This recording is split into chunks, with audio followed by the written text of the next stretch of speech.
Good morning, everybody, and welcome back to Coffee with Craig, where we talk about all things firearms, firearms policy, politics, culture, media, you name it. We're talking about it right here on Coffee with Craig. So please take a moment to like and share the program and share with your friends. Let them know what you're up to this morning. Also, would like to encourage you, if you haven't already done so, please make sure subscribe to both our YouTube channel and on Facebook. Make sure to follow us on Facebook. And in both cases, hit the notification button so that you can get the alerts as soon as we go live. Also, it's about that time. It's summertime. It's time to find all sorts of cool Pro 2A swag, t-shirts, coffee mugs, probably a little too warm for hoodies. But nonetheless, we've got them there. Cool designs. We're always uploading new ones. But the best part about it is that you know that every penny that you spend is going to go right back into the fight for a right to keep and bear arms. So you can support the Second Amendment and you can look good doing it. That's FBCGear.com. All right, getting into today's topic. As you can see, I'm dressed for summer weather, and summer weather usually brings about it hotter temperatures, right? And I think that somebody in particular, somebody who you may know, well, I think they were suffering from a little heat stroke or something like that when they made a recent statement, a recent anti-Second Amendment statement. Well, okay, you guys know who I'm talking about. I'm talking about. Yes, I know. He's better than the opposition would have been. But let's be clear, all right? He is known for not just saying anti-Second Amendment things, but in some cases doing anti-Second Amendment things. In this particular case, it was a statement that he made.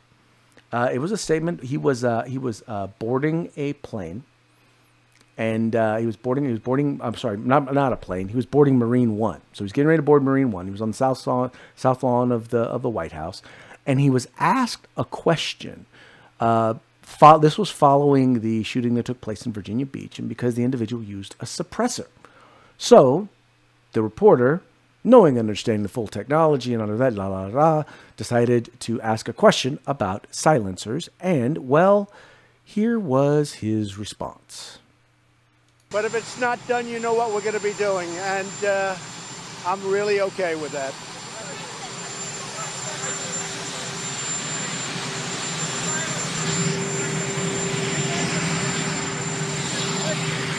I don't like them at all. Okay, so I know you couldn't hear the real question, but the question was this.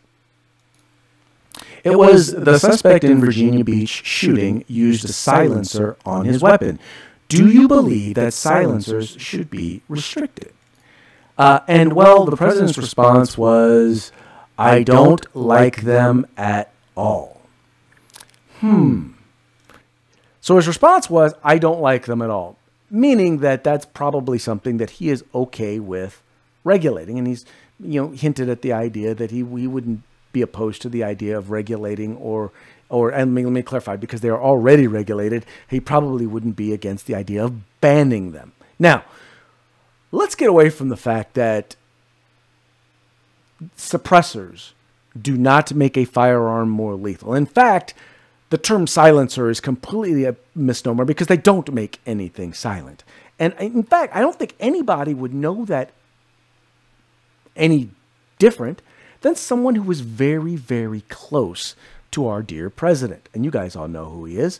I believe you guys recognize this guy as Donald J. Trump. Now, this was a piece that was done, or this is a segment of a piece that was done prior to the election, prior to the 2016 election, where they were trying to show the president's, how shall we say, his bona fides on the Second Amendment.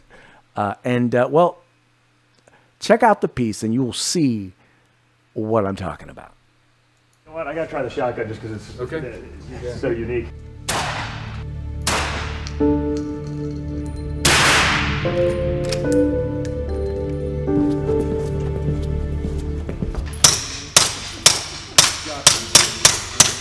You gotta be kidding me. That thing is awesome. So, you're here at Silencer Co.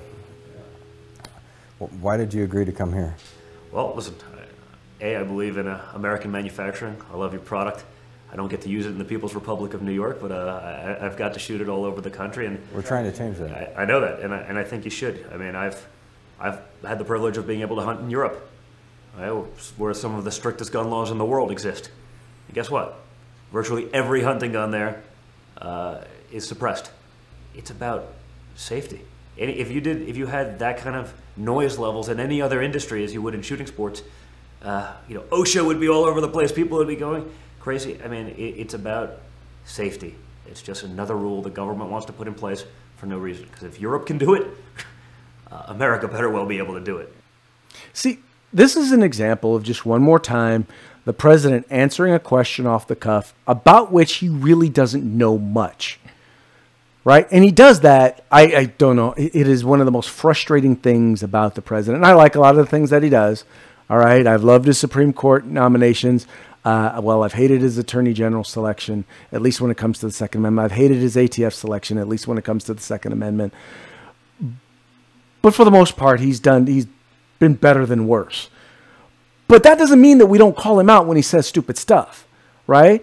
Instead of taking some time to educate yourself, Mr. President, on the issue and know exactly what a suppressor is and what a silencer is not, all right? Take a minute to find out. You saw he shot both handguns and shotguns. And guess what? It doesn't make anything silent, in particular if you are indoors. And guess what? That was an indoor range where he was shooting, where Donald Trump Jr. was shooting that.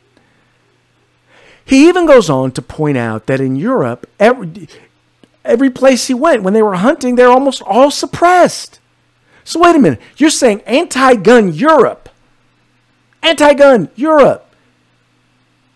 is at least hip to suppressors and the value of suppressors in protecting one's hearing. But for some reason, our president is not. We even had testimony by the Brady campaign here in the state of California where they admitted they had gone out. They went to a firing range with folks from the American Suppressors Association.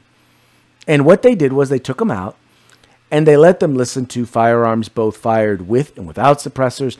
And even they had to admit in testimony before the California State Senate, they admitted that, it doesn't make it silent. In fact, in some cases, you still have to wear ear protection. Otherwise, you'll still get ringing in your ears and tinnitus. But nope, truth doesn't matter. President Trump decides he's going to say what he's going to say. I'm just going to throw this out there, Mr. President. And I don't know, I doubt you watch this, but I'm just going to throw this out. Throw this idea out there. If you don't know something, if you don't have information on something, shut up about it. Don't say anything, because all you do is make yourself look stupid. And in this case, Mr. President, you make yourself look stupid to a bunch of your supporters. People who otherwise want to have your back. But then you go and you say something stupid like this. And the problem is that I then look at bump stocks and I realize, there's a chance that this stupid statement, in order to double down on this statement, because obviously Mr. President can't admit he was wrong on that, may be followed up by policy. Because he doesn't know they're already regulated. And they are. He may say, well, we should just ban them. Well, because who cares about suppressors? Same exact thing. Doesn't this sound like bump stocks 2.0? I told you guys. I told y'all out there, look. I said, look, we got to stay on this president because he will, if he believes that he can get away with banning something that we don't like, if he believes it'll make him look good, he'll ban something that we do like. So we need to keep an eye on him. In this interview, it was funny. Donald Trump Jr. actually, when they were talking about the Hearing Protection Act, he was saying that he believed his father would sign it. Would he? I don't know, based on I don't like them at all. Look, I get it. All right, Mr. President, you're just an everyday guy who ran for president. Well, not an everyday guy. You are an entrepreneur, you're a businessman, but you're like an everyday guy who ran for president. But Mr. President, your words matter. The things you say matter. Words you say can begin and end trade wars, right? It can begin and end military conflicts. So take the time before you open your mouth on a subject about which you know very little. How about taking a moment to educate yourself? Or even if you think you know something about it, how about taking a moment, check the facts, and then make a statement? How about that? How about you do that? How about you check with people who do know? In this particular case, perhaps you can keep it in the family and start with your son. Just saying. Anyway, folks, that's going to be it for today's Coffee with Craig. Thank you so much for tuning in. We appreciate you guys. We appreciate you guys liking and sharing these videos. We appreciate you telling everybody about the Firearms Policy Coalition, because we are the home in the fight for civil rights. Got to use them or you're going to lose them. You guys take care. If you like our videos, follow, subscribe, like, and share.